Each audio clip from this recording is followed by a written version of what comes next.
There's nothing like it in sports. Maybe there never has been since the Roman Games.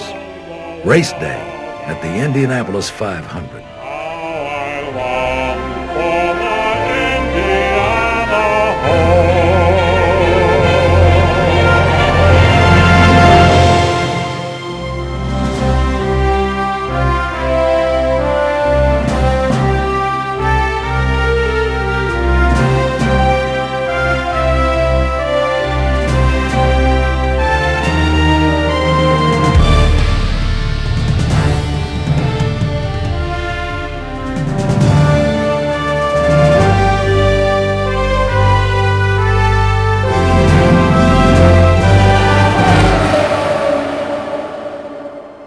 The first 500-mile race was staged here in 1911, but that wasn't the first race at the 2.5-mile oval. The honor is held by the National Championship Balloon Race 2 years earlier, followed by a motorcycle race and short auto races.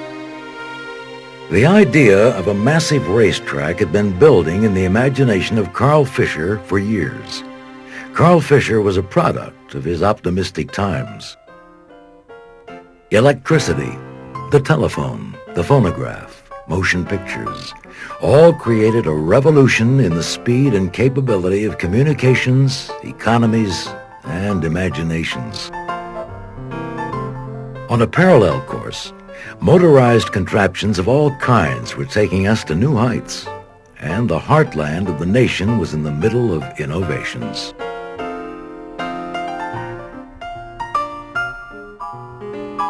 In Dayton, Ohio, the Wright brothers patiently worked out the mysteries of controlled and powered flight by building designs to test theories, then rebuilding and retesting. On July 4th, 1894, 9 years before the Wright brothers' flight on Kill Devil Hill, and 2 years before Henry Ford put together his first motorized carriage, Elwood Haynes of Kokomo, Indiana, tested his new automobile by driving it down Pumpkinville Pike and through the streets of downtown Kokomo. 60 miles south in Indianapolis, Carl Fisher was involved in the pluck and daring of the times. By 1908, he was an established Oldsmobile dealer, real estate developer, co-owner of Presto Light, which made carbide headlamps for automobiles, and an extraordinary entrepreneur and promoter. The man also loved racing. Fisher had raced bicycles, hot air balloons, and powerboats. In later years, he literally sold swampland in Florida as the primary developer of Miami Beach. Carl Fisher, like many other people, could get ideas or dreams, and he was able to convince other people to follow him toward his dream. The Speedway's original plan was a 3-mile rectangle with a twisting 2-mile course through the infield for special events. Fisher wanted the track completed for a 1909 race. P.T. Andrews, an engineer from New York, convinced the board to scale back their plans to make better use of the space. He proposed an oval of 2.5 miles, with each straightaway 5/8 of a mile in length, each turn 1/4 of a mile, and each short chute between turns 1/8 of a mile in length. The track was 50 feet wide on the straightaways and 60 feet on the turns, with a maximum turn bank of 9 degrees, 12 minutes. It would all fit neatly into a 1 mile by 1/2 mile piece of land and leave room for more grandstands. More importantly, the racetrack could be finished in time for races that year, and the investors could start getting a return on their money. Workers immediately began grading and building. In June of 1909, while construction was still in progress, the national balloon races were held at the Speedway. 3,500 paid to watch from the Speedway grounds, and 40,000 watched for free outside the gates. The track was ready in August. The surface was made of crushed gravel covered by tar. Several motorcycle races were held, but most riders left before the races began because of the dangerous surface conditions. The following Monday, on August 19th, the first auto races on the track proved the danger. One driver, 2 riding mechanics, and 2 spectators were killed. Several drivers suffered broken goggles and eye injuries from flying gravel and a disintegrating track. The final race had to be stopped early. The whole enterprise was in jeopardy without a better racing surface. The Speedway investors decided to pave the track with bricks, the most advanced surface of the day. Workers laid a brick track in 63 days, using more than 3.2 million paving bricks weighing 10 pounds each. It was laid with a precision that varied no more than 3/8 of an inch for every 12 feet. The new surface earned the track the lasting nickname of the Brickyard. The bricks were not fully paved over until 1961, and even today, a 3-foot strip of original bricks marks the start-finish line of the Indianapolis Motor Speedway.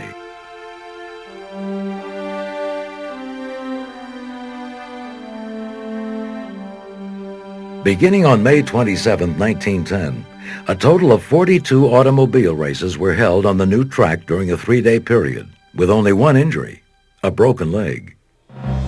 In June, Wilbur and Orville Wright showed up for Aviation Week at the track, and one of their planes set a new altitude record of 4,384 feet.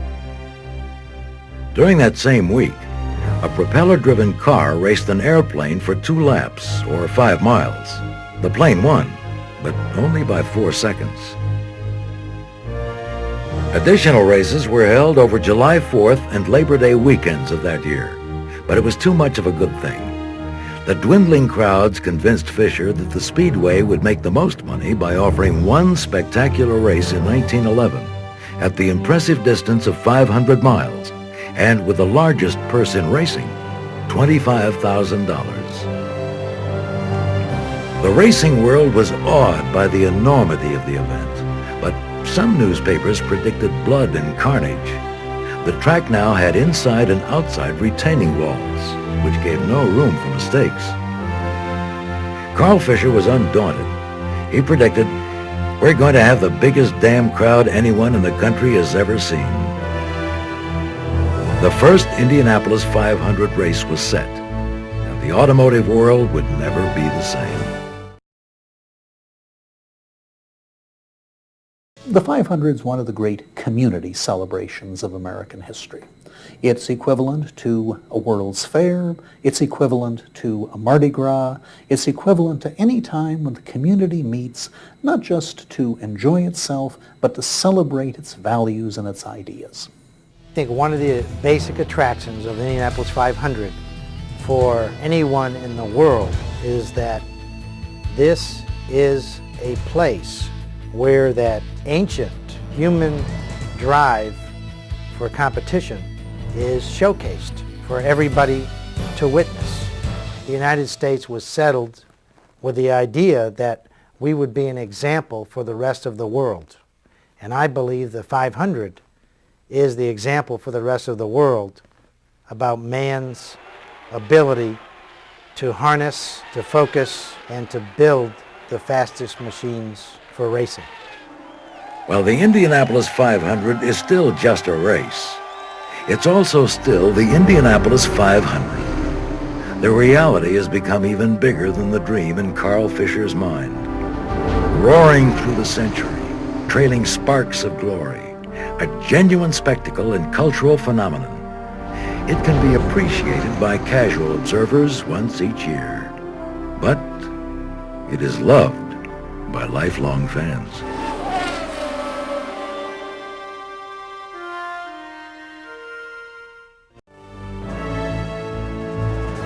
The first Indianapolis 500 race was a perfect expression of its times, featuring new machines and courageous men. 80,000 spectators came to watch the first running on May 30th, 1911.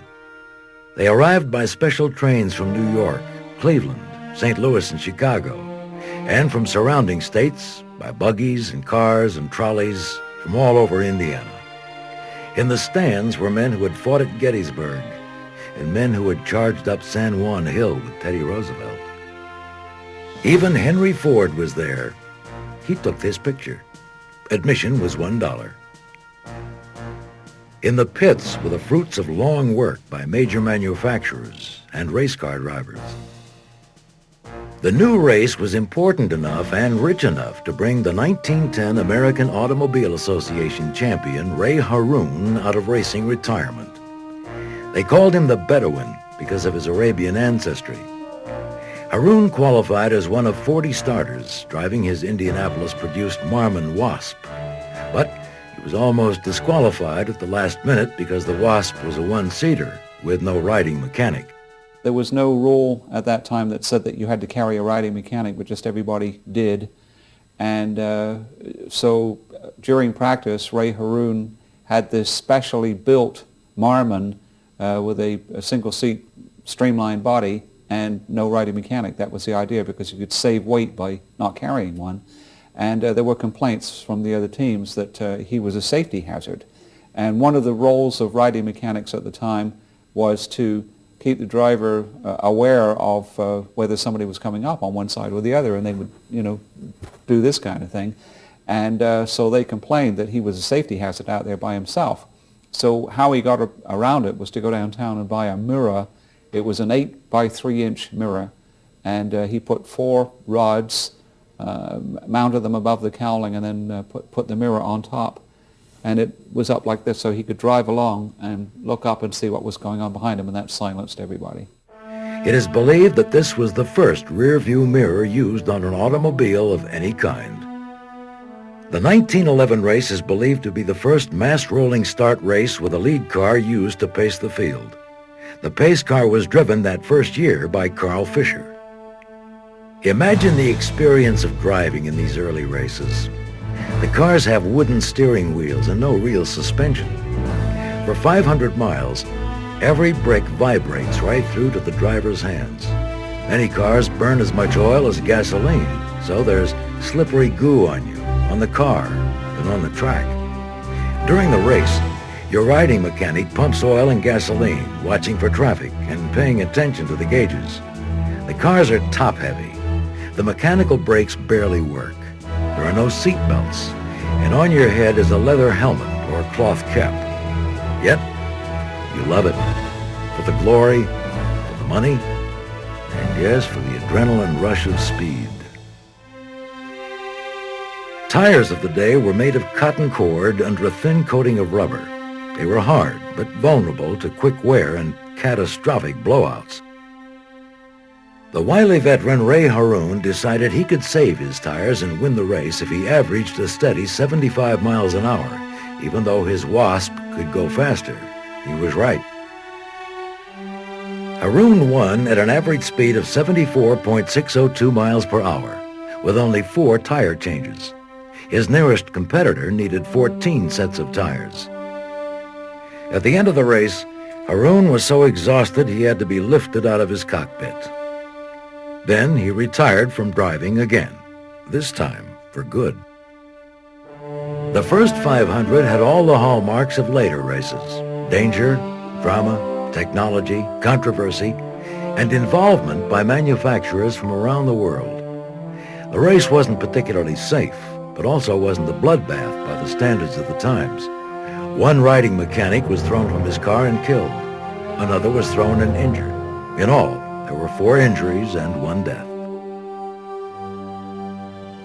Some controversy was provided in 1911 by the idea that Ralph Mulford may have won the race, but was not credited with a lap due to the distraction caused by this rather incredible accident.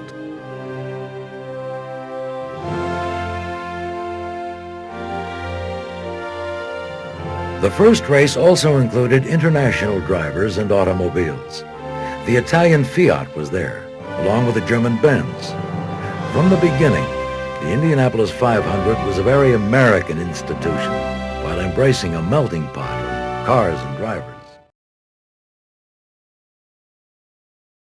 Tony Hulman was a successful industrialist from Terre Haute, 65 miles west of Indianapolis on the Wabash River. His family business, Hulman & Company, had made its initial fortune in the catalog business. But young Tony had expanded it dramatically by turning Clabber Girl baking powder into one of the nation's top sellers. He was an able businessman who'd been a shy star athlete at Yale, a leader in civic affairs who tended to avoid the limelight and personal attention. Most of all, he was a Hoosier through and through. Tony Holman came out and was very, very shy, had been to the track as a boy, and thought that the 500 tradition should continue on. And he thought Kentucky has the Derby, Indiana should have the 500-mile race. So he went over and looked at the place, didn't seem to be that dismayed about its condition, and he kept bringing friends in and said, what do you think? And they looked at the place and thought, well, it's a disaster. But one look at him, and he kind of had this grin on his face, and they thought, well, I guess the boss is telling us the answer. So they went ahead and the track was purchased November the 14th of 1945. Tony Holman bought the Speedway for an undisclosed amount, believed to be $750,000. The Holman family's era continues to this day. Tony Holman's grandson, Tony George, is president of the Speedway. By 1946, the track was ready for racing, and so was the country. The war was over. There was a renewed interest in automobiles, since they were once again being mass-produced. People wanted entertainment. They wanted family outings. In short, they wanted the Indianapolis 500 race back into their lives. Tony Holman wondered if many people would come, but on race day, there was a massive traffic jam. He then knew the race would survive and thrive. More often than not, those fantastic finishes were made possible by one or more of the brilliant mechanical geniuses who spiked the history of the Speedway every generation. People like Harry Miller, who designed the most precise, elegant race cars of anyone, anytime, anywhere. Miller pioneered aluminum pistons and blocks, intercooled superchargers, unusual carburetors, and streamlined designs. Early on, it was definitely a proving ground for the manufacturers. That began to change, and then it became products that were tried out as racing became specialized. And Harry Miller from Los Angeles had nothing to do with the automobile industry. He built racing cars, complete engines, chassis, and the whole works. And his reward for success on the racetrack was to sell more racing cars. In the early days, Harry Miller's engines were often up against cars powered by Duesenberg engines. The Duesenberg consumer cars were of such high quality that their name became synonymous with elegant perfection. The phrase, "It's a doozy," was coined to refer to anything that was the very best. Fred and Augie Duesenberg built their engines and custom cars in Indianapolis. Their race cars were in contention at the 500 from 1914 until well into the 30s, when private owners continued to enter them. Until the Depression and Fred's death in 1932 sank the company, Duesenbergs were the Rolls-Royces of America. Indy's merchants of speed have given the world improved aerodynamics, fuel injection, radial tires, breakaway body parts that protect the drivers, better suspension, and computerized ways to extract the last gasp of energy from explosions of fuel and air. I don't think you could say that anything was invented at the Speedway, or if it wasn't for the Speedway or if it wasn't for racing, this wouldn't have happened or that wouldn't happen. But there was a lot of things that were perfected. No doubt tires, spark plugs, shock absorbers, four-wheel brakes, the low, wide profile tire later on, but all the way through the 20s, 30s, 40s, 50s, there was a lot of things were perfected at the racetrack. Through the years, the Indy 500 race has seen designs that were deemed crazy. Some proved to be crazy like a fox. The first rear-engine car appeared at the Speedway in 1937, but it took until the mid-1960s until rear-engine cars became the standard at the Brickyard. On the theory that two is better than one, the 1946 Fajoule twin-coach entry driven by Paul Russo sported two midget Offenhauser engines, one in the front of the driver and one behind. Russo ran well enough to qualify the car in the middle of the front row that year. In 1964, Smokey Yunick entered the Hurst Floor Shift Special, a car where the driver sat in an appendage, like a sidecar. The car didn't make the race, which was probably good since the sidecar offered no protection in a crash. Many people are surprised to learn that a race car powered by a Cummins diesel engine not only made the race in 1931, but completed the 200 laps in 13th place without a single pit stop. Several other Cummins diesels made the race over the years, with Freddie Agabatian surprising the entire field by winning the pole in 1952. It was equipped with the first turbocharger ever seen at the Speedway.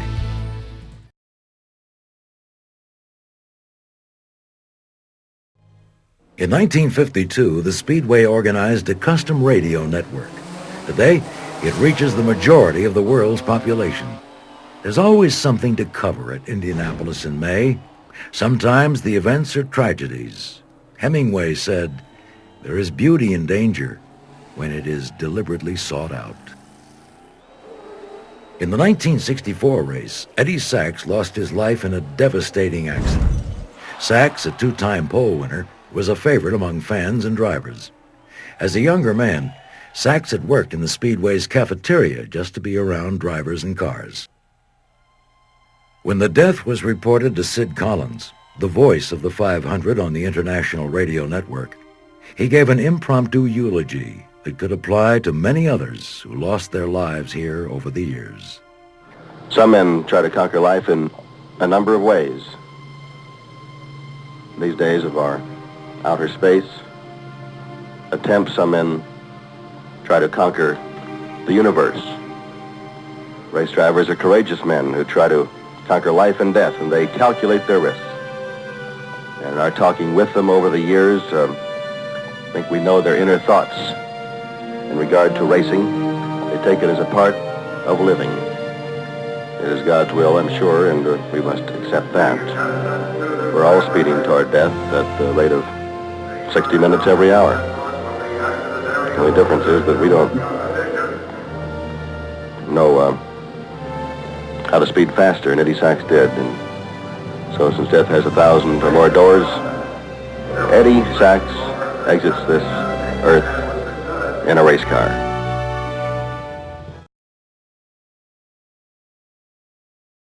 The first Indianapolis 500 race began the transformation of the contest into a mythic spectacle of international dimensions.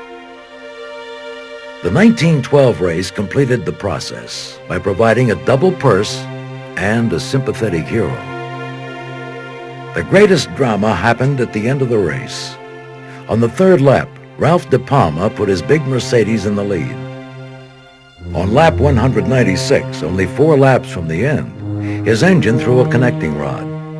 De Palma had a big lead and tried to nurse his car to the finish line on 3 cylinders and no oil. But just over 1 lap from the end, the engine finally froze. De Palma and his riding mechanic, Rupert Jeffkins, jumped out and began pushing the heavy car to the pits. As they came by the grandstand, thousands stood and cheered with a roar that practically drowned out the race cars.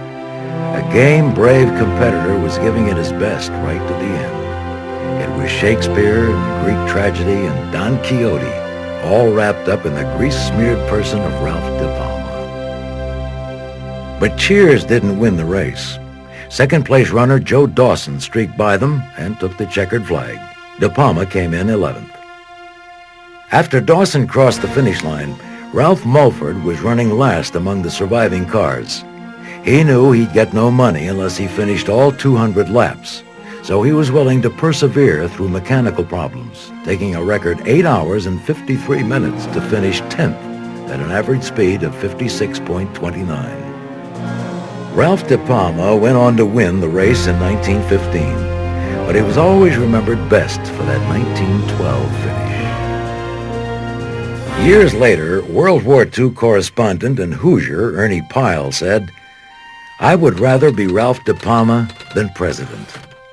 I would rather win that race than anything in the world." The 1912 race was a resounding success. New York papers were already calling it the largest sporting event in America. In 1913, the rules were changed to attract entries from Europe. It worked. 8 of the 27 cars in this race were from Europe. There were new grandstands for this race and a new Japanese-style scoring pagoda. Standing tall in the infield of the flat Indiana land, the exotic pagoda seemed to emphasize the worldwide dimensions of the contest.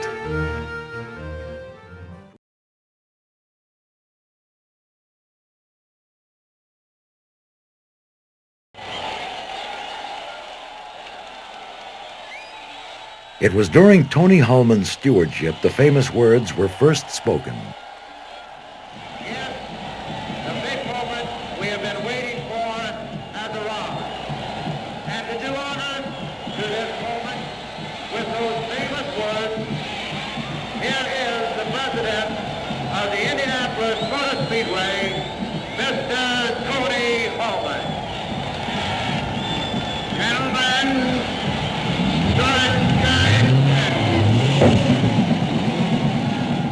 From 1946 to present, the Indianapolis 500 has steadily improved in technology, safety, top speeds, and worldwide recognition.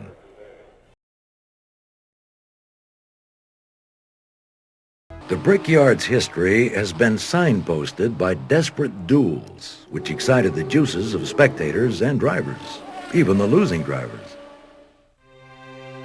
The dramatic 1912 finish with Ralph De Palma pushing his car across the finish line was just the first spectacular finish.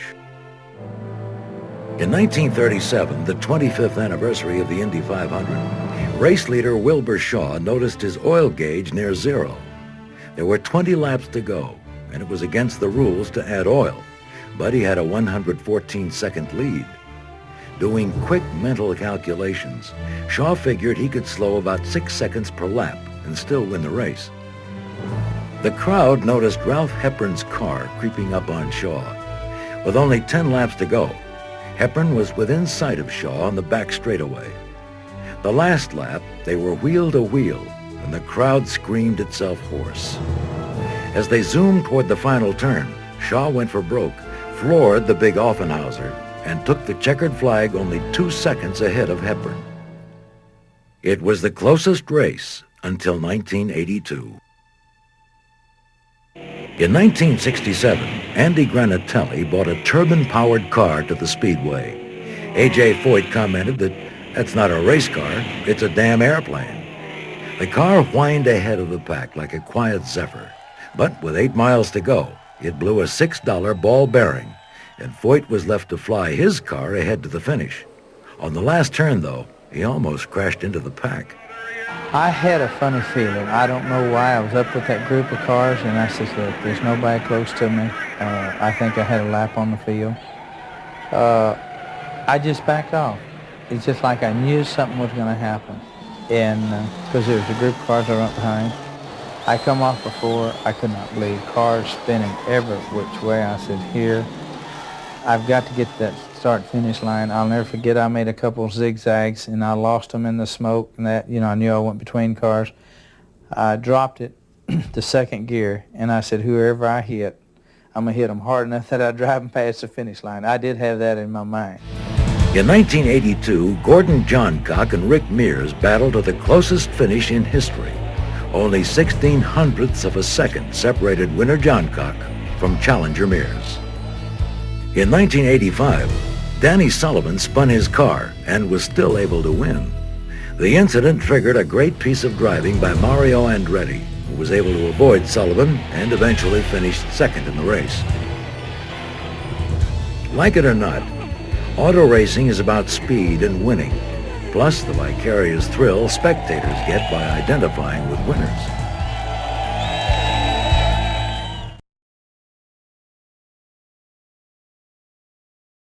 In the early decades, racing cars were inherently a dangerous endeavor.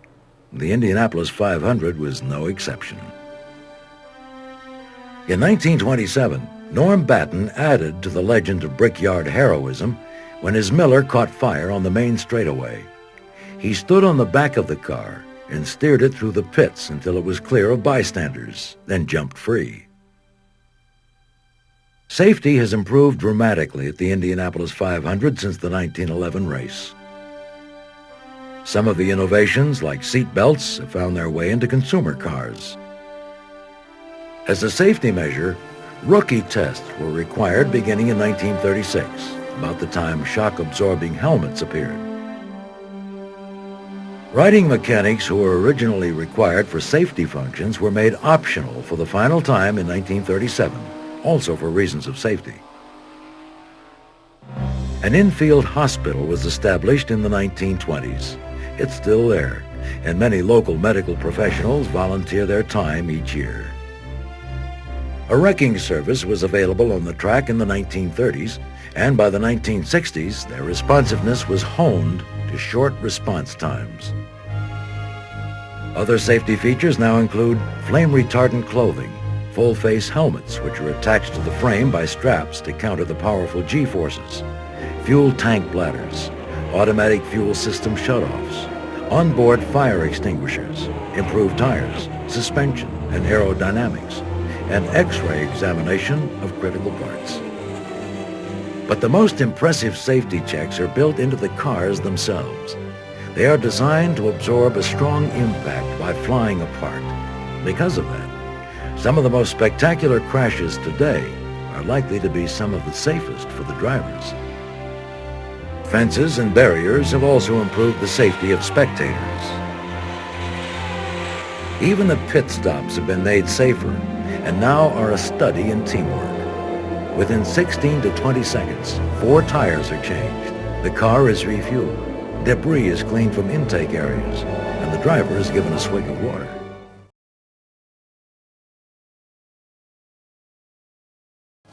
The 1960s, 70s, and 80s thrust a whole generation of drivers into the public eye.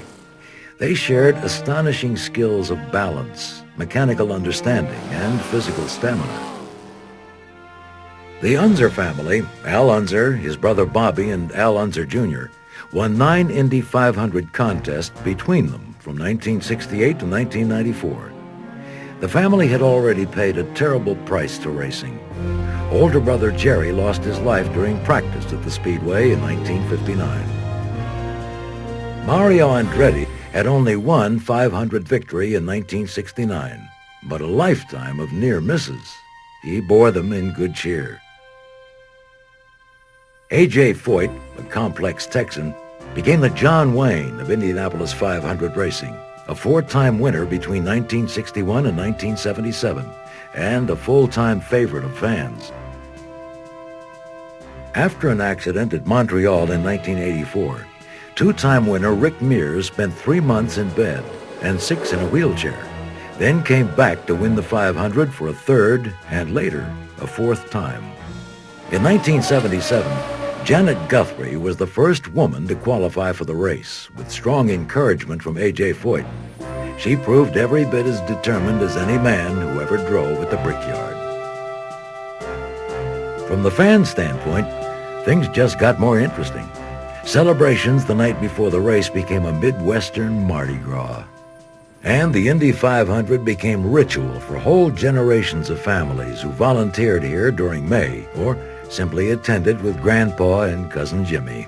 The track has always been a family event, but especially it's a place where sons go with their fathers. And it often is a linkage between generations.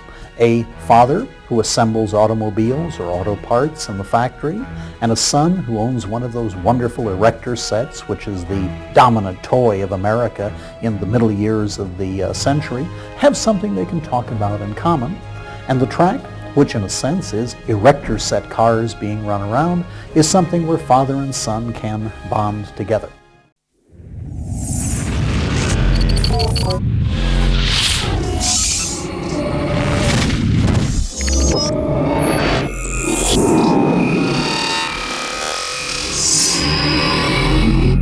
Codemasters.